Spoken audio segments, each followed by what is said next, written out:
महामंडळाच्या जागा वाटपावरून आता अजित पवार नाराज आहेत। महामंडळासंदर्भात अजितदादा शिंदे फडणवीसांशी बोलणार आहेत। महामंडळाच्या वाटपावरून अजित पवार हे नाराज आहेत। राष्ट्रवादीच्या कोट्यातील महामंडळ तातडीनं देण्याची मागणी करण्यात येणार आहे। शिवसेनेला महामंडळ दिल्यानंतर राष्ट्रवादीत मात्र आता अस्वस्थता आहे। महामंडळ जागा वाटप संदर्भात आज मुख्यमंत्री एकनाथ शिंदे यांच्यासोबत अजित पवार आणि देवेंद्र फडणवीस बोलणार असल्याची माहिती सूत्रांकडून मिळते। महामंडळ वाटप करताना भाजप आणि एनसीपी पक्षाच्या कोट्यातील महामंडळ वाटप लवकर करावे ही भूमिका आहे, पण अंतर्गत पक्षात वाद नको, यामुळे महामंडळ जागा वाटप करावे का याबाबत आज अजित पवार त्यांच्या पक्षाच्या नेत्यांसमवेत संवाद करण्याची शक्यता आहे। एनसीपी पक्षाच्या कोट्यात असलेल्या महामंडळाचे वाटप लवकर करावे यासाठी अजित पवार देखील आग्रही आहेत।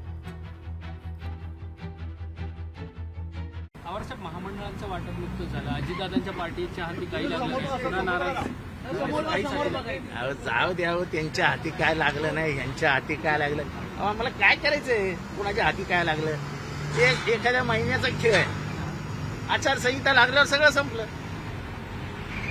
आता जे काय करायचं ते 15 दिवसात हे सरकार करेल। पोलीस केस, ह्याची कंप्लेंट, त्याची कंप्लेंट, हा चालू आहे। 15 दिवस आहेत आता। लोकशाही मराठी ऐका, पहा, जागरूक रहा।